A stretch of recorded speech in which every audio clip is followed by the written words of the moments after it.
안녕하세요. 사랑하는 남편과 딸 둘을 키우는 40대 여성입니다. 저는 오늘 평탄치 않았던 가족사를 들려드리려고 합니다. 제가 부모와 의절하게 된 사연과 다시 부모님을 만나기까지 있었던 놀랍고 애틋한 이야기입니다. 돌이켜보면 그때 왜 우리는 그런 결정을 내렸을까? 후회하고 반성하고 속죄하고 싶은 일들이 꽤 많잖아요. 살다 보면 그때는 맞고 지금은 틀린 것들이 수두룩합니다. 하지만 시간을 되돌린다 한들 그때의 저라면, 당시의 부모님이라면 결과는 마찬가지가 아니었을까 싶어요. 우선 제 부모님 소개부터 할게요. 저희 부모님은 시골에서 제법 큰 양조장을 운영했는데 나름 역사와 전통을 자랑하는 양조장이었습니다. 증조할아버지의 양조법을 할아버지와 아버지가 3대째 이어온 가업이었죠. 전통 방식 그대로 빚은 술은 3대를 거쳐 이어온 비법으로 맛있게 익어갔어요. 저는 양조장집 외동딸로 태어났고 어린 시절 술 담은 항아리 사이를 요리조리 뛰어다니며 놀았습니다. 양조장에선 30여 가지의 전통술이 향기롭게 익어갔습니다. 아빠는 술에 미친 사람처럼 전통술을 연구하고 개발하고 빚으셨고요. 아빠의 전통주는 지역 명물이자 자랑으로 손꼽혔습니다. 부지런한 아빠 덕분에 저는 어려서부터 남부러울 것이 없이 풍족하게 자랐습니다. 어릴 때 재미난 에피소드도 많았어요. 양조장집 딸답게 술과 관련된 이야기가 빠질 수 없는데요. 제가 6살 때 술지개미를 먹고 취해서 난리가 난 적이 있었대요. 술도가에서 탁주를 거르고 남은 술지개미는 대체로 가축들 사료로 쓰거나 엄마가 미용팩처럼 얼굴에 바르고 마사지를 했는데 호기심이 많았던 어린 제가 그걸 주워 먹었다가 그만 꽐라가 됐다는 겁니다. 조그만 애가 취해서 2미터나 담벼락 위에 올라가 있는데 아예 진짜 간 떨어지는 줄 알았다. 지금 생각해도 아찔하다 아찔해. 맞아요. 어떻게 애가 그 높은 담벼락에 올라갔을까? 아직도 모르겠어. 우리 집의 미스테리야. 오, 내가 그랬다고? 그때 나는 어떻게 내려왔어? 내가 보자마자 너를 받으려고 전속력으로 달려갔는데 네가 해롱해롱하면서 비틀비틀 걷더니 갑자기 담벼락에서 툭 하고 떨어지는 거야. 아유 젠장 늦었다. 큰일이다 싶었는데 네가 우는 소리에 정신을 차리고 달려가 봤더니 신기하게도 네 무릎만 좀 까지고 많이는 안 다쳤더라고. 오, 그래서 그때부터 나의 감금 시대가 시작된 거야? 그래 요 녀석아. 네가 그때 조상들이 돌봐서 천만다행으로 살아났지. 안 그랬으면 넌 지금 이 세상에 없었다. 네가 어려서부터 호기심이 좀 많았어야지. 안 그래 여보? 정말 유명했죠. 동네 새로 이사 온 집 수리한다고 시멘트 새로 발라놓은 곳마다 꼭 들어가서는 제 발자국 꾹꾹 찍어놓고 오질 않나. 옆 동네 개들 따라 뛰어다니다가 길을 잃고 헤매다가 경찰이 데리고 오질 않나. 진짜 너 때문에 엄마 아빠는 10년은 더 일찍 늙었다고. 거짓말. 내가 그렇게 인성 쓰레기였다고? 믿을 수가 없어. 그래서 아빠가 널 엄하게 단속하는 거야. 알겠니? 말썽꾸러기야. 부모님은 저를 끔찍이도 사랑하셨지만 그건 제가 당신들의 품 안에 있을 때, 그러니까 부모님의 말씀을 잘 따랐을 때만 예뻐해 주시는 조건부 사랑이었어요. 특히 아빠는 지나칠 정도로 저에게 엄하시고 철두철미하셨습니다. 호기심 많고 도전을 즐기는 제가 위험한 상황에 처하는 걸 미연에 방지하겠다는 나름의 방책이었는데요. 저는 그게 좀 답답했습니다. 왜냐면 어려서부터 통금 시간이 있었고요. 친구 집에서 파자마 파티를 하겠다고 해도 절대 안 됐고요. 친구들과 여행은 상상도 못했어요. 하물며 중고등학교 때 남자친구를 만든다? 그러면 그날로 아버지는 제 머리를 빡빡 밀어버리고 외출 금지를 시킬 그런 분이셨어요. 제가 20살 성인이 됐을 때 부모님은 저에게 장미와 향수, 그리고 금으로 된 목걸이를 선물해 주셨어요. 양조장집 딸답게 양조장 로고가 새겨진 펜던트가 달린 금목걸이였어요. 성인식 날 선물치고는 무슨 답례품이나 사은품 같았죠. 이게 뭐야? 목걸이로 우리 양조장 홍보하라는 거잖아. 이 아빠의 큰 그림을 모르겠니? 언젠가는 네가 이 양조장을 물려받아야지. 네 마음속에 늘 우리 양조장을 품고 살란 뜻이야. 나도 꿈과 야망이 있다고. 이제 겨우 20인데 난 좀 더 넓은 세상으로 나가서 다양한 경험을 하면서 살고 싶어. 누가 가지말래? 미래기업 최 사장 댁 장남하고 결혼해서 네가 하고 싶은 거 다 해. 와, 21세기에 무슨 일이야? 정략 결혼을 하라고? 아빠 진심이심? 최 사장네 장남이 어때서? 지역 명문가에 회사 알아주는 기업이지. 할아버지는 일찍이 군수를 하셨고 삼촌은 국회의원이야. 집안 좋겠다. 인물 혼하겠다. 이런 혼처 없다. 그야말로 인생이 꽃길 고속도로야. 아빠, 나는 병길이 오빠 좋고 싫은 걸 떠나서 이런 식으로 결혼을 하고 싶지가 않아. 결혼은 내 문제잖아. 내가 선택하고 싶어. 아빠는 제가 어렸을 때부터 지역 최고의 유지 최 사장님 댁에 시집 보내겠다고 세뇌를 시켜오셨어요. 그건 아빠 희망사항이지 정말 내 인생에 심각하게 간섭은 안 하실 거라고 믿었어요. 아빠가 정혼이다 뭐다 유난을 떠는 건 돌아가신 고모 때문이었습니다. 양조장집 9남매 중에 유일한 딸이었던 고모는 아빠의 하나밖에 없는 누나였어요. 고모는 꽃다운 나이에 양조장 일을 배우러 왔던 청년과 눈이 맞았고 두 사람의 교제를 결사 반대하시는 할아버지를 떠나 야반도주를 선택했고 머나먼 타지에서 살림을 차리고 살다가 아이를 출산하던 중에 안타깝게도 고모가 돌아가셨거든요. 그래서 아빠는 사랑에 눈이 멀면 모든 걸 잃는다는 생각으로 가득했습니다. 실제로 아빠는 꼬꼬마였던 저에게 이렇게 신신당부하셨어요. 여자를 밖으로 내돌리면 안 돼. 절대 위험해. 내 딸은 온실 속의 화초처럼 곱게 키워서 내가 지킬 거야. 그러니까 엄마 아빠 말만 잘 들어. 그럼 돼. 아버지는 이런 진부하고 여성차별적인 발언을 아무렇지도 않게 하셨어요. 저는 부모님을 사랑했기에 부모님 말씀에 크게 어긋나는 행동은 안 하려고 했죠.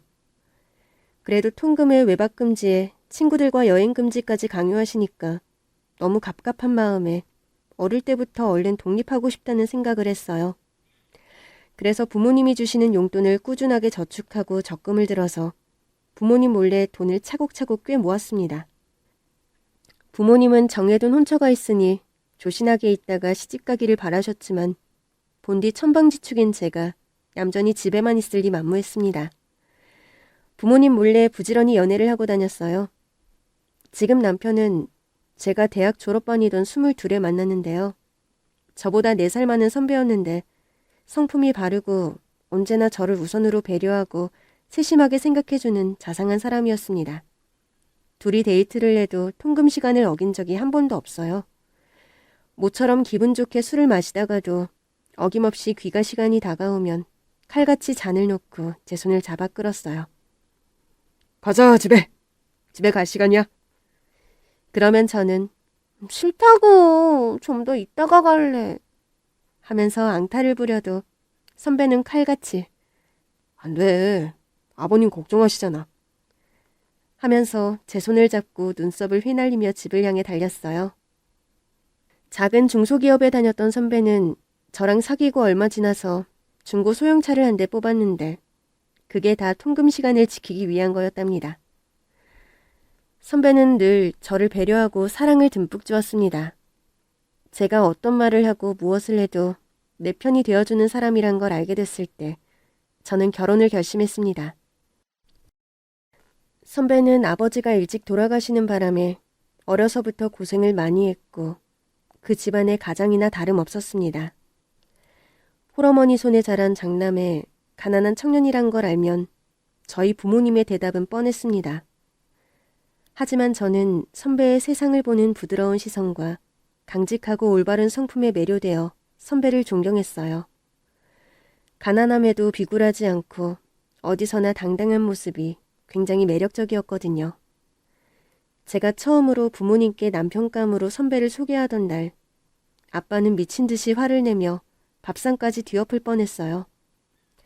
극도로 흥분한 아빠는 저희는 안중에도 없는 듯이 머릿속에 떠오르는 말을 거르지도 않고 폭포수처럼 쏟아내셨습니다. 뭐? 결혼을 해? 이 자식이 우리 집을 뭘로 보고 딸을 달라고? 감히 우리 딸을 달라고? 우리 민희는 시집 갈 데가 있다고? 이 자식, 너 우리 애 어떻게 꼬셨어?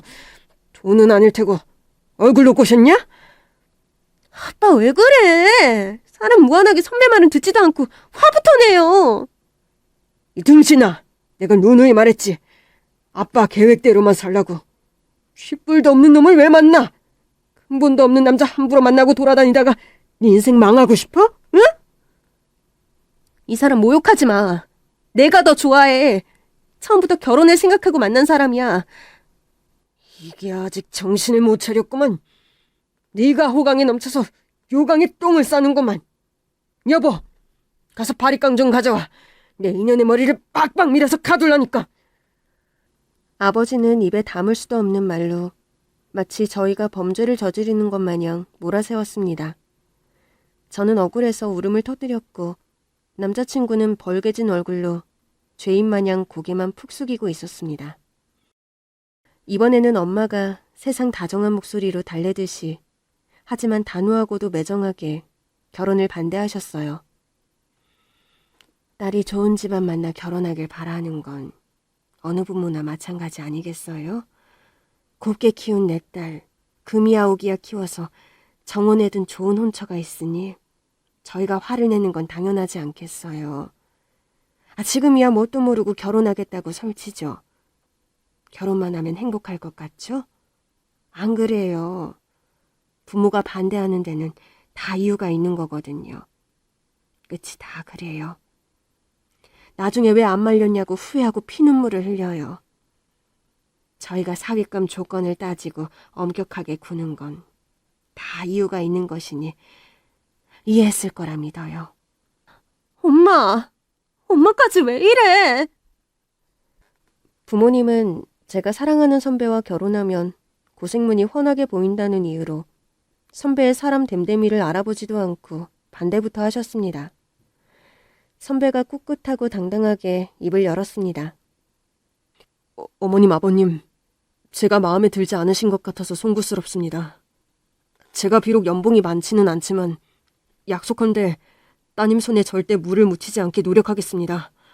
제가 밥하고 빨래하고 청소하고 설거지라면 자신 있습니다. 무엇보다 제가 민희를 많이 좋아하고 아낍니다. 제가 민희 없이는 살 수가 없을 것 같아요. 제가 잘하겠습니다. 선배가 자신의 진심을 전하며 큰절을 하자 아버지는 손에 잡히는 대로 집어든 유리컵을 냅다 내던지셨습니다. 유리컵은 벽에 부딪혀 산산조각이 났습니다. 뭐? 이 미친 새끼, 내가 경찰 부르기 전에 당장 꺼져. 우리 집 문지방을 한 발이라도 넘어오면 그땐 너 죽고 나 죽고야. 알겠어? 노발대발하는 아버지의 화가 쉽사리 누그러질 기미가 보이지 않았고 저희는 일보 후퇴를 하기로 했습니다. 예, 아버님. 당장 나가겠습니다. 부디 화를 거두어 주십시오. 다음에 기회가 되면 또 인사드리러 오겠습니다. 너 이 새끼 내가 거짓말인 줄 알아? 내 털끝이라도 보이면 바로 경찰서 신고 각이야. 알겠어? 서슬푸른 아버지의 외침에 너무 기가 막혀서 저는 선배를 제대로 배웅도 못하고 헤어졌어요. 아빠는 남자의 눈이 멀어서 부모 뒤통수 친다. 회초리를 들고 오라고 하셨어요. 그렇게 연애하지 말고 조용히 있다가 시집가라고 했는데 뒤에서 호박씨를 까고 다니냐? 면서 제 종아리를 치셨습니다. 부모님이 이렇게까지 하시는 이유가 제가 외동인데다 여자니까 조심하라고 간섭하시는 걸 알아요. 아무리 그래도 부모님의 관여가 심각한 수준이라서 이게 맞나 싶었습니다. 제가 아무리 대화를 해봐도 아버지는 제 말을 들으려고도 하지 않으셨어요. 내가 뭐 굉장히 큰 걸 바라는 게 아니잖아. 그냥 집안 수준이 맞았으면 좋겠다는 거야. 물려줄 재산이 좀 있는 넉넉한 집안에 너를 보내고 싶은 거라고. 남자 직장도 그래. 무슨 회사인지도 모르는데 다니는 사위 말고 어디 내놓을 만한 직장 아니면 사자 달린 직업 말이다.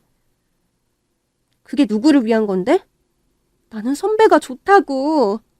엄마 아빠는 왜 나를 있는 그대로 인정해주지 않아? 왜 내 말은 존중하지도 않고 인형처럼 살라고 해? 내가 엄마 아빠 꼭두각시는 아니잖아. 이게 다 너를 위해서다.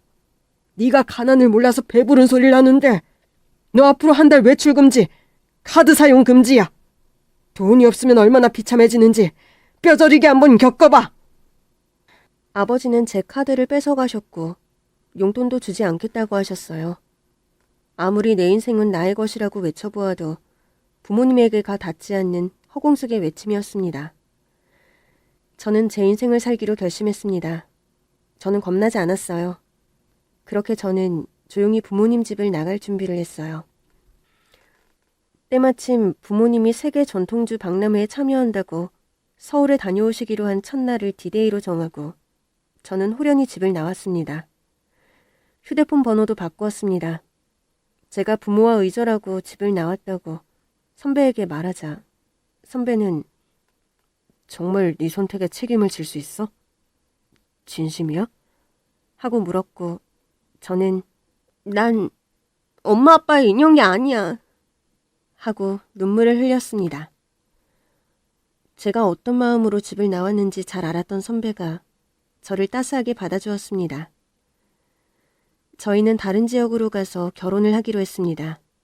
선배의 어머니, 시어머니에게 사정을 말씀드려야 했는데 어떻게 말해야 할지 입이 안 떨어졌습니다. 고개를 떨구고 있던 저에게 시어머니가 다정하게 말을 건네셨어요. 늦었다. 일단 자고 내일 아침 일찍 신혼집부터 찾아보자꾸나. 신혼집이요? 양가 부모님을 모시고 결혼식까지 올리면 좋겠지만 사정이 여의치 않으니 우리끼리 결혼식하고 혼인신고하면 되지 않겠니? 혼인신고만 해도 된다고 생각했는데 시어머니는 결혼사진은 꼭 촬영하자면서 제가 웨딩드레스를 입게 해주셨어요. 그렇게 웨딩사진을 찍고 시어머니 말씀대로 초등학교 운동장 네티나무 아래에서 결혼을 했습니다. 시어머니와 저와 신랑, 그리고 시누이, 시동생만 참석한 조촐한 결혼식이었지만 저는 행복했습니다. 행복한 미래만 생각하기로 했습니다. 부모와 의절까지 하며 선택한 결혼으로 누구보다 행복하길 간절히 기도드렸습니다. 신혼생활은 고향과 머나먼 타지 시골 마을에서 시작했습니다. 남편이 총각 시절 시어머니께 드렸던 월급을 시어머니가 차곡차곡 모아두신 결혼자금에 제가 어릴 때부터 모았던 독립자금을 보태 20평대의 빌라에 신혼집을 얻었습니다. 남편은 새로운 일자리를 구했고 저도 아이들과 과외를 하면서 번 돈으로 살림에 보탰습니다. 명절이나 어버이날 같은 기념일이면 친정 부모님들이 생각나고 그립기도 했지만 과거에 연연하기보다 지금 여기에서 행복을 찾으려고 모질게 마음먹었습니다. 시간이 참으로 빠르게 흘러갔고 저는 딸 둘을 낳은 엄마가 되었습니다. 첫째를 낳고 약 석 달쯤 지났을까 포동포동 살이 오르는 아기를 안고 있던 남편이 문득 이런 말을 했어요. 자기야, 아이를 낳고 길러봐야 부모의 심정을 안다고 하잖아. 우리 부모님도 나를 낳고 나처럼 행복하셨을까? 너무 행복하다. 당연하지. 당신같이 보석 같은 아기라면 이 세상을 다 주고 싶으셨을걸? 나도 그러니까. 그래서 말이야. 우리 이번 주말에 처가댁에 다녀오자. 왜? 갑자기? 장인어른도 장모님도 당신을 얼마나 예뻐하셨는지 내가 잘 알잖아. 자기랑 결혼해서 나야 행복하지만 장인어른과 장모님은 정말 도둑맞은 기분이셨을 거야. 두 분을 생각하면 늘 마음이 무겁고 죄스럽다. 두 분께 당신 닮은 손녀를 보여드리면 우리를 용서해 주시지 않을까? 과연 손녀라고 반기실까? 난 절대 아니라고 봐. 눈썹 하나 까딱 안 하실 양반이야. 그래도 이 사랑스러운 아이가 외할아버지와 외할머니의 축복도 받았으면 좋겠어. 가자. 가서 인사드리고 오자. 남편은 저를 설득해서 주말 아침 일찍 아기를 포대기에 꽁꽁 싸매고 친정에 갔습니다. 집을 나온 지 거의 3년 만에 방문이었어요. 집이 가까워질수록 두근두근 가슴이 뛰었습니다. 비록 결혼 문제로 의절은 했지만 제가 부모님을 사랑하는 마음은 변함이 없듯 부모님도 그러시지 않을까, 행여 내가 돌아오길 기다리시지 않을까 내심 기대를 했습니다. 하지만 두 분을 만나볼 수는 없었어요. 남편이 초인종을 누르고 장모님, 장인어른, 저희 왔습니다. 아이도 있어요. 문 좀 열어주세요.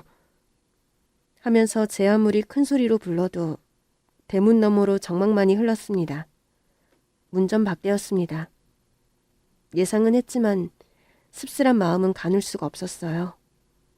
남편은 아직 우리를 받아주실 준비가 안 되셨을 수 있지.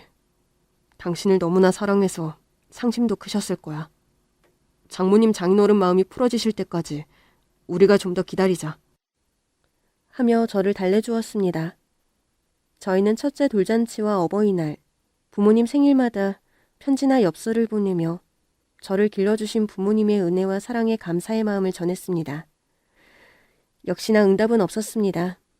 그렇게 2년 후 둘째까지 낳게 됐는데 역시 딸이었어요. 남편은 둘째가 태어났으니 그래도 장인 장모께 아이들을 보여드리는 것이 자식된 도리라며 처가댁에 가자고 했습니다. 지금까지 연락을 드렸지만 묵묵부답인 부모님이 저희를 만나주지 않을 게 뻔하다고 저는 반대했지만 남편의 생각은 달랐어요. 부모님이 인정해주지 않더라도 자식된 도리는 다 하는 게 맞는 것 같다며 결국 남편만 아이들을 데리고 저희 부모님 댁으로 가게 됐죠. 역시나 문전박대만 당하고 돌아와야 했습니다. 그런데 집으로 돌아오는 길에 그만 남편이 교통사고를 당하고 말았어요. 남편의 소형차와 14톤 트럭의 추돌 사고 후유증으로 남편은 평생 한쪽 다리를 절게 됐습니다. 불행 중 다행으로 아이들은 모두 무사했어요. 시동생이 선물한 신생아 카시트가 없었더라면 어떻게 됐을지 정말 상상만 해도 아찔합니다. 그 후로 오랫동안 저희는 그 누구도 먼저 부모님께 인사드리러 가자는 말을 꺼내지 않았어요. 괜히 그날 교통사고의 아픔이 되살아났기 때문입니다. 남편이 다리를 다치고 치료를 받는 동안 가세도 점점 기울어 저희 살림살이가 빠듯해졌습니다. 그동안 애 둘을 키우는 육아에만 전념했던 저는 다시 초등학생들 보습학원 강사로 밥벌이를 시작했습니다. 그 옛날 아버지가 저에게 남기셨던 말이 부메랑처럼 저주가 되어 되살아났습니다. 네가 가난을 몰라서 배부른 소리를 하는데 돈이 없으면 얼마나 비참해지는지 뼈저리게 한번 겪어봐. 하셨던 말씀이요. 아버지의 말대로 저는 난생 처음으로 가난을 뼈저리게 느끼게 됐습니다. 하지만 저는 사랑하는 가족과 함께라면 어떤 난관도 극복할 수 있으리라 생각했습니다. 남편은 저 대신 집에서 아이들을 돌보고 밥도 하고 설거지도 했습니다. 빨래는 저보다 더 잘해서 옷들이 햇볕 냄새가 날 정도로 늘 보송보송했습니다. 남편의 사랑은 어떤 장애에도 변함없이 굳건했습니다. 제가 학원에서 목이 터져라 수업을 마치고 지쳐서 집으로 돌아오면 현관문을 여는 소리를 듣고 우다다다다 달려와서 안기는 두 딸이 있어서 저는 가난하고 고단해도 행복했습니다. 그런데 때로 인생은 잔인하게도 끝간데 없이 저를 불행으로 밀어붙이기도 하더군요. 둘째 하진이가 5살이 됐을 때 소아암을 앓게 되면서 저희 집에 어두운 그림자가 짙게 드리워졌습니다. 의사 선생님은 극복할 수 있는 어린이 질병이라며 용기를 북돋워 주셨습니다. 소아암은 성인암과 다르게 발생률이 낮지만 생존율이 높은 편이에요. 물론 발병한 종류에 따라서 다르지만 소아암의 완치율은 높습니다. 그러니까 희망을 잃지 마시고 항암 치료에 집중해 주시면 좋은 결과가 있을 거예요. 둘째의 수술과 항암 치료 과정을 앞두고 남편과 제가 병원비와 생활비 문제로 이런저런 대화를 나누었는데 하필이면 첫째 유진이가 그걸 들었는지 어느 날 갑자기 이런 말을 대뜸 하는 겁니다. 엄마, 나 돈 벌래. 뭐? 유진이가 돈을 번다고? 왜? 이제 내 용돈은 내가 벌어서 쓸 거야. 친구들이 그랬어. 언니들은 알바를 한다고. 그래? 근데 넌 이제 겨우 7살인데 누가 우리 유진이를 직원으로 채용해 줄까? 사업할 건데 친구들이 하기 싫어하는 걸 대신해주고 돈을 받을 거야. 피아노 학원도 대신 가고 태권도 학원도 대신 가고. 그건 안 될 것 같은데? 학원 다니는 건 너희들 공부를 위한 건데 그걸 대신한다면 네 친구가 공부할 기회를 뺏는 거잖아. 그건 옳지가 않아. 그런 거야? 어떡하지? 첫째 유진이는 정말이지 저의 미니미 붕어빵이었습니다. 외모뿐만 아니라 호기심 많고 모험을 좋아해서 일단 일부터 저지르고 보는 성격이 저와 판박이어서 웃음이 나왔습니다. 나중에 꼭 지 같은 딸 낳아봐야 한다던 엄마의 말이 또 뼈를 때렸거든요. 유진이는 머리가 좋고 눈치가 빨랐습니다. 절대 얌전한 아이가 아니었어요. 언젠가 장롱을 샅샅이 뒤져서 제가 잃어버린 줄 알았던 금목걸이를 찾아내서는 자기 목에 걸고 다니겠다고 떼를 쓰더라고요. 저의 성인식 날 아버지가 만들어주셨던 양조장 로고가 새겨져 있던 그 목걸이였는데 유진이가 너무 좋아해서 미아 방지용으로 착용하라고 허락해 주었습니다. 유진이 목에 매달린 양조장 로고 펜던트가 눈에 들어올 때마다 외할아버지 외할머니를 모르고 사는 아이들이 가여워서 코끝이 시려왔습니다. 제 표정이 조금이라도 어두워지면 유진이는 짱구춤과 개다리춤을 추면서 저를 웃겼습니다. 핏줄은 못 속인다고 하더니 정말 그랬습니다. 자기가 원하는 것이 있으면 그걸 이루기 위해 여러 방법을 다 찾아보고 도전하는 그런 맹랑함도 저를 닮았어요. 겨우 7살에 돈벌 궁리를 하며 머리를 싸매고 있는 유진이가 귀엽기도 했지만 미안한 마음이 더 컸습니다. 어린아이가 돈을 벌겠다는 마음을 먹게 만든 것이 부모의 잘못 같아서 속상했지만 티를 내지 않았습니다. 그저 유진이를 응원했어요. 마침내 유진이는 돈을 벌 사업 아이디어를 찾았다면서 친구한테 빌린 접이식 미니 장기판을 들고 집으로 왔습니다. 그러고는 남편에게 장기를 가르쳐달라고 하더군요. 남편은 7살이 알아듣기 쉽게 기초부터 차근차근 상세하게 설명해 주었어요. 장기는 파란색 초와 빨간색 한 두 팀으로 나누어진단다. 각 팀에는 16개의 말이 있는데 장기는 각 팀의 대장 장기를 먹으면 이기는 진법 게임이야. 초, 한, 산은 직사각형 궁선 안에서만 움직일 수 있어. 여기가 궁성이란다. 유진이는 이게 초? 이게 한?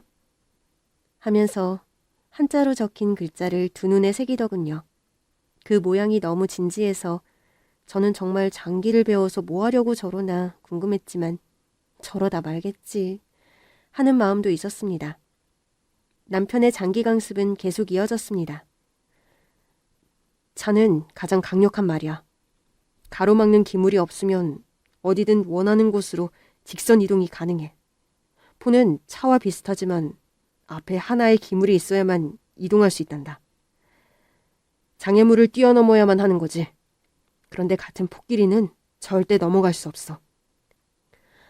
마는 장기판의 선을 한 칸 이동한 뒤 대각선으로 한 칸 이동할 수 있어. 상은 장기판의 선을 한 칸 이동한 뒤 대각선으로 2칸 이동할 수 있어. 쫄, 병, 한 수에 한 칸씩 이동 가능하고 뒤로 이동할 수는 없단다. 서로 왕을 잡지 못하는 경우에는 남은 기물이 많은 쪽으로 승부를 가리게 된단다. 아빠, 귀에 쏙쏙 들어와요. 그래? 그럼 아빠와 한번 장기 한 판 겨뤄볼까? 응, 해볼래. 아자, 아자, 화이팅! 유진이가 어떻게 장기를 두는지 저도 옆에서 지켜봤습니다. 역시나 꼼수를 쓰더군요. 유진이가 남편이 하는 방법을 그대로 따라했어요. 남편이 쪼를 움직이면 유진이도 똑같은 방향으로 쪼를 움직이고 남편이 말을 움직이면 유진이도 똑같이 말을 움직였어요. 여러 번 반복 게임을 하면서 자신만의 요령을 터득해가는 것 같더군요. 하지만 처음부터 남편을 이기기에는 무리였죠. 남편이 큰 소리로 장군이요! 하고 외쳤습니다. 장군, 뭐 하시오? 하면서 유진이를 놀렸어요. 장군이라는 소리에 유진이가 놀라서 사로 막았습니다. 오, 대단하다 생각했는데 또 한 번 남편이 외쳤습니다. 장군이요! 마침내 유진이가 백기를 들었습니다. 아빠 미워. 하면서 씩씩거리며 딸이 저에게 안겼습니다. 엄마가 볼 때 유진이도 너무 잘했어. 엄마는 엄두도 나지 않는데 어쩜 그렇게 잘하지? 하진이도 언니 최고. 하면서 웃으며 엄지손가락을 들어 보여주었습니다. 갑자기 기세등등해진 유진이가 정말? 그럼 다시 한번 해볼까? 하면서 저를 올려다보더군요. 제가 고개를 끄덕여 주었습니다. 유진이는 다시 장기알을 잡고 장기판 앞에 앉았습니다. 그리고 얼마 뒤 부녀가 장군이요! 멍근이요. 를 몇 번 번갈아가며 외치더니 딸이 남편을 이기는 초유의 사태가 벌어졌습니다. 유진이는 신이 나서 만세를 외치며 까불까불 짱구춤을 추었어요. 하진이도 옆에서 박수를 치며 춤을 추듯 엉덩이를 빼고 엉거주춤 몸을 흔들었습니다. 저는 그게 너무 웃겨서 배꼽을 잡고 웃었습니다. 가난하고 아이는 아프고 우리 앞으로 극복해야 할 난관도 많았지만 우리 가족은 웃음을 잃지 않았습니다. 그런데 유진이가 장기로 돈을 벌어올 줄은 정말 꿈에도 몰랐어요. 저희가 살고 있는 시골은 아직도 3일과 8일, 5일장이 섭니다. 꽤 큰 규모의 전통 재래시장으로 있어야 할 건 다 있고 없는 것은 없는 그런 장터예요. 그런데 유진이 이 녀석이 장이 서는 날이면 장기판을 들고 장터에서 내기장기를 든다는 것을 나중에 알게 됐습니다. 유진이가 장기를 배운 지 2~5달쯤 지난 어느 날 우연히 마주친 방앗간집 아주머니에게서 유진이가 할아버지들과 장기 내기를 두고 있다는 말을 전해 듣고 저는 깜짝 놀랐습니다. 대체 어린애가 뭘 한다고? 제가 되물었습니다. 유진이가 동네 어르신들이랑 내기장기를 둔다니까. 어린 것이 얼마나 잘 두는지 두는 족족 돈을 따간다네 글쎄. 예? 아, 그럴 리가요. 우리 유진이 이제 겨우 7살이에요. 장터에서는 장기 신동하고 장기 한 판 두겠다고 줄을 섰다네. 은행처럼 대기표 끊고 줄을 서시오 하면서 기다릴 판이래. 우리 유진이가 정말 어르신들을 이긴다고요? 정말이래도 내가 지난 장날에 시아버지 제사거리 장만하러 나갔다가 내 눈으로 똑똑히 봤다니까. 혹시 어르신들이 일부러 져주는 거예요? 애가 불쌍해서? 아니요. 처음에는 어린애가 무슨 사정이 있길래 내기장기를 두나 싶어서 어르신들이 일부러 져주려고 했는데 아니 웬걸 유진이 실력이 어디 호락호락해야 말이지. 수가 얼마나 빼어난지 우리 동네 1인자와 막상막하의 용호상박이라고 하더라니까. 저는 당장 집으로 돌아가 유진이를 불러앉히고 이게 무슨 해괴한 일이냐고 다그쳐 물었습니다. 유진이는 쿨하게 지금까지 번 돈을 모아둔 자신의 보물상자를 열어서 보여주더군요. 내가 더 모으면 엄마한테 보여주려고 했는데 엄마, 나 돈 많이 벌었지. 하면서 해맑게 웃었습니다. 상자 안에 들어있는 돈은 1,000원짜리가 40개가량 있었거든요. 5,000원짜리 지폐도 2개 보였어요. 그리고 놀랍게도 5만 원권이 10장 정도 있는 거예요. 모두 55만 원이나 됐습니다. 기가 찼습니다. 겨우 내기장기로 어린애가 55만 원이나 땄다는 게 믿기지 않고 어디서 돈을 훔치기라도 했을까봐 정신이 아득해졌어요. 유진아, 너 지금부터 엄마한테 솔직하게 말해야 해. 유진이가 거짓말하면 엄마는 너무 슬플 거야. 이 돈 다 어디서 났어? 말했잖아. 나 장기 배워서 돈 번다고. 장터 할아버지들하고 붙어서 딴 거야. 1,000원짜리는 그렇다고 쳐. 이 5만 원짜리는 어떻게 된 거야? 유진이가 5만 원짜리 내기를 한 거야? 그래? 아직은 돈의 가치를 제대로 잘 몰랐던 유진이는 다그치는 저의 모습에 겁을 먹고 울먹거리기 시작했어요. 왜? 안 되는 거야? 막걸리 할아버지가 준 건데. 그 돈은 받으면 안 되는 거야? 어린이가 돈 내기를 하는 것도 바람직하지 않아. 그러다 잘못된 길로 빠질까봐 엄마는 걱정이 돼서 그래. 장터에는 모르는 사람도 많은데 바쁜 아저씨가 유진이를 데리고 가면 어떡해. 수염 할아버지 있어서 괜찮아. 수염 할아버지가 누군데? 유진이가 5만 원권을 들어 보이며 이거 주는 할아버지. 맨날 나한테 지면서 꼭 두 판까지 한다니까? 수염 할아버지가 유진이랑 이 돈을 걸고 내기를 한다고? 응, 맞아. 수염 할아버지가 내 목걸이 보고 뭐랬더라? 이거 어디서 난 거야? 그랬는데? 내가 엄마 목걸이인데 내가 하고 다닌다고 자랑했더니 예쁘다고 했어. 수염 할아버지는 나한테 국밥도 사주고 빵도 사주고 완전 보디가드의 산타 할아버지야. 저는 그 수염 할아버지가 궁금했습니다. 어린아이를 상대로 5만 원 내기를 하고 목걸이에 관심을 보이고 간식까지 챙겨준다는 그 산타 같다는 수염 할아버지를 만나서 이유를 물어봐야겠다고 생각했습니다. 유진아, 수염 할아버지는 언제 만나? 장날이면 오시는데? 점심 먹고 가면 만날 수 있어. 그래, 알겠어. 유진이 모은 이 돈 엄마가 갖고 있을게. 그래도 돼? 엄마, 나 이 돈 하진이 병원비 낼 거야. 그 말에 저는 눈물을 터뜨리고 말았습니다. 부모가 오죽 못났으면 어린 자식 돈 걱정하게 만들었나 싶어서 눈물이 하염없이 흘렀습니다.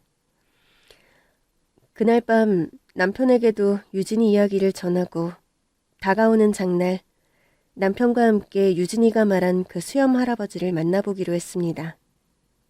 아이에게 너무 큰 돈이니까 돌려드리는 게 맞겠다 싶었습니다. 그렇게 5일장 날 아침이 밝았습니다. 점심밥을 다 먹고 남편과 저는 신이 나서 수염 할아버지를 만나러 가는 유진이 뒤를 몰래 밟았습니다.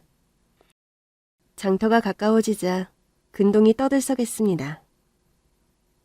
난전 상인들과 흥정하고 실랑이를 하는 손님들로 왁자지껄한 거리를 지나 떡정골목 해장국집 앞마당을 가로질러 마을 회관 앞으로 이어지는 작은 공원으로 들어갔습니다.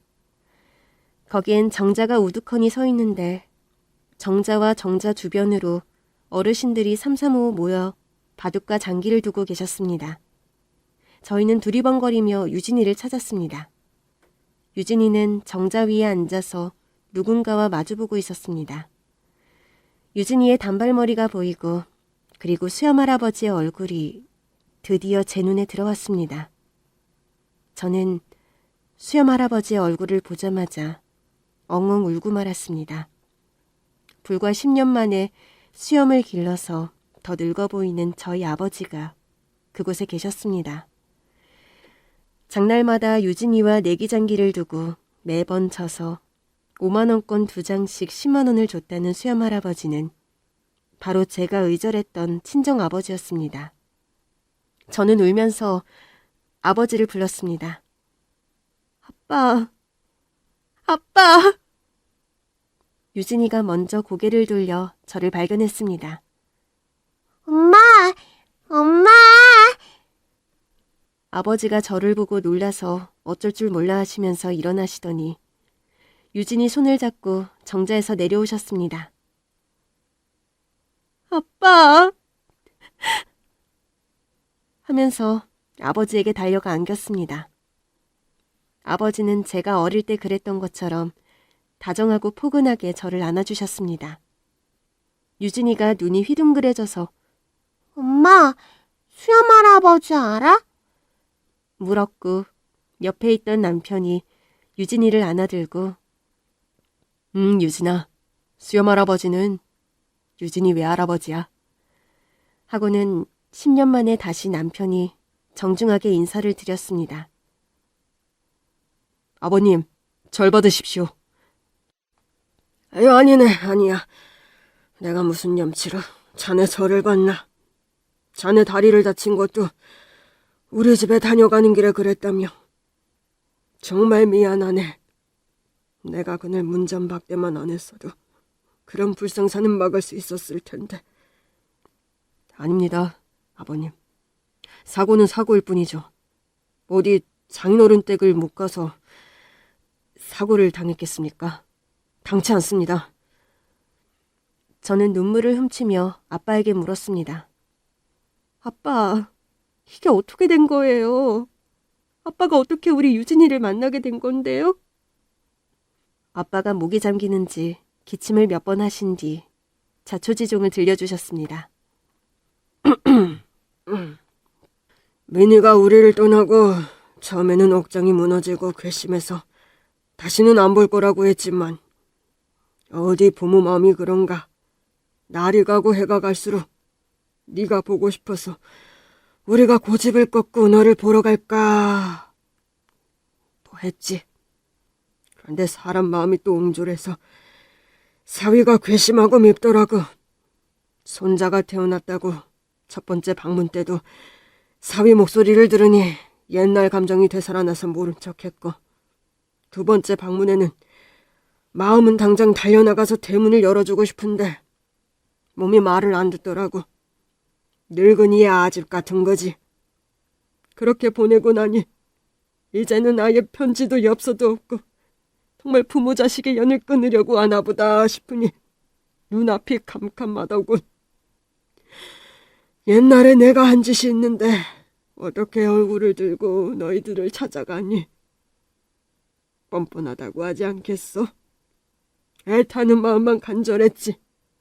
그런데 2-3달 전쯤인가 이 마을에 거래처가 있어서 왔다가 5일장이나 오랜만에 구경하자 했는데, 아니 뭐 사람들이 웅성웅성 모여있길래 가봤더니 한 꼬마애가 내기장기를 두고 있더라고.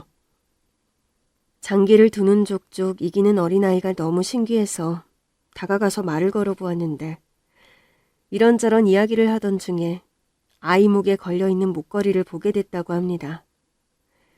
양조장 로고를 펜던트로 만든 그 금목걸이는 분명 성인식 날 저에게 준 게 분명한데 어떻게 이 아이가 가지고 있나 궁금해서 유진이에게 국밥을 사주시면서 캐물었다고 하네요. 유진이가 말하길 외할아버지 집에 갔는데 할아버지가 문을 열어주지 않아서 돌아가다가 교통사고를 당했다고 하더라. 그래서 아빠는 집에 있고 엄마가 돈 벌러 나간다고. 그런데 동생이 아파서 병원에 가야 하는데 엄마 아빠가 돈 때문에 걱정하는 이야기를 듣고 자기가 돈을 벌겠다며 내기장기를 두는 거라고 하잖아. 그게 어린애가 할 수 있는 생각인가? 기특하고 대견하면서도 마음이 찢어지게 아팠단다. 그래서 아빠는 일부러 내기에 져서 유진이에게 5만 원을 줬고 조금이라도 더 주고 싶은 마음에 만날 때마다 2판씩 장기를 뒀다고 합니다. 아빠 미안해. 내가 계속 안부를 전했어야 했는데 아무런 기별도 하지 못해서 미안해. 아빠가 날 미워하는 줄 알고, 난 아직도 아빠 마음이 꽁꽁 얼어있는 줄 알고 그랬어. 미안해. 아니야, 미나. 내가 미안하다. 진작에 마음이 풀렸는데 차마 면목이 없어서 내가 유진이 외할아버지라는 것을 당당히 밝히지도 못했어. 그래도 장이 설 때마다 와서 유진이를 보니까 좋더구나. 아빠, 이러지 말고 우리 집에 가서 이야기해요. 남편도 안고 있던 유진이를 내려주면서 거들었습니다. 아버님, 그러세요. 누추하지만 저희 집에서 주무시고 가세요. 아빠가 남편의 손을 덥석 잡으면서 묵혀두었던 말들을 털어놓으셨습니다. 이서방, 자네 결혼 반대한 거 정말 미안해. 그날 자네에게 보인 추태, 늦었지만 사과하네. 용서하게. 이렇게 훌륭한 사윗감을 미처 몰라봐서 미안하네. 천방지축 우리 딸 데리고 사느라고 정말 고생 많이 하네. 유진이 하진이 데리고 우리 집까지 와줘서 고맙네. 너무너무 고맙네. 이제 앞으로 자네한테 잘할 것이야. 유진이는 똘망똘망한 목소리로 엄마, 수염 할아버지가 유진이 할아버지야? 진짜 할아버지야? 저는 벅차오르는 가슴을 진정시키며 대답해 주었습니다. 응, 유진아. 수염 할아버지는 진짜 유진이 할아버지야. 할아버지가 유진이 목걸이를 알아보고 엄마 딸인 걸 알고 계셨대. 그래서 장날마다 유진이를 보러 일부러 오신 거래. 와, 할아버지! 하면서 유진이가 아빠한테 가서 안겼습니다. 아빠는 정말 사랑스러운 눈으로 유진이를 안아주셨어요. 남편이 갑자기 생각난 듯 아빠에게 사과를 했습니다. 아버님, 죄송합니다. 제가 아내의 손에 물을 절대 묻히지 않겠다고 약속했는데 결국 지키지 못했어요. 정말 죄송합니다. 그런가, 이렇게 건강하게 살아있어 준 것만으로도 나는 감사하이. 제가 남편 편을 들어주었습니다. 아니야, 당신 약속 잘 지켰어. 손에 물 안 묻히도록 계절마다 시시때때 고무장갑을 선물했잖아. 나 고무장갑 덕분에 손에 물 안 묻히고 살았는데? 그리고 지금은 당신이 나보다 더 많이 자주 살림을 살고 있는 거 아니야? 남편이 머리를 긁적이며 웃었습니다. 그러네. 지금은 내가 살림꾼이잖아. 그렇게 저는 결혼 문제로 의절했던 부모님과 다시 화해를 하고 예전처럼 지내게 됐습니다. 유진이는 처음 보는 양조장과 낯선 외갓집과 울기만 하는 외할머니를 만나 신이 났습니다. 엄마는 울면서 독한 년, 어쩜 그렇게 연락을 끊고 살았니? 응? 하면서 저를 나무랐습니다. 엄마, 미안해. 다시는 안 그럴게. 하며 저도 엄마를 안고 펑펑 울고 말았습니다. 말이 필요 없었어요. 10년을 의절하게 살았던 이유가 대체 무엇이었을까? 무슨 명분으로, 무엇 때문에 자기 생각만 고집하며 살았던가? 후회하고 반성하고 참회했습니다. 서로 용기를 낼 수 있게 하는 작은 이유만 하나 있었어도 됐을 일인데 그 이유가 우리 아이들이 되어줘서 감사했습니다.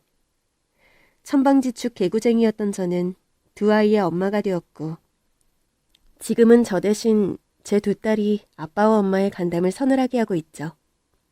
둘째 하진이는 2번의 수술과 6번의 항암 치료를 잘 견뎌주었고 후유증이나 부작용 없이 소아암을 완치했습니다. 벌써 유진이는 17 여고생이고요.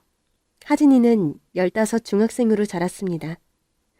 시간은 정말 쏜살같이 흐르네요. 저희 집에서는 지금도 장기 내기가 종종 벌어집니다. 주로 유진이와 저희 아빠가 붙는데요. 장기알을 잡기 무섭게 여기저기서 훈수가 날아들어옵니다. 장인어른, 차를 움직이셔야죠. 유진아, 상이 넘어갔네. 그냥 그거 먹어버려. 아니지, 아니야. 청은 거기 있으면 안 돼. 얼른 도망가야지. 그러면 훈수두는 남편과 엄마를 향해 아빠의 불호령이 떨어집니다. 조용히 좀 해. 집중을 못 하잖아.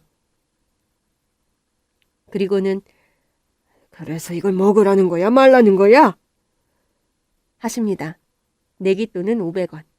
그래도 목숨을 걸고 장기를 두는 할아버지와 소녀의 모습이 너무 웃깁니다. 할아버지, 연속해서 세 판 지면 포 떼고 두는 거 알죠?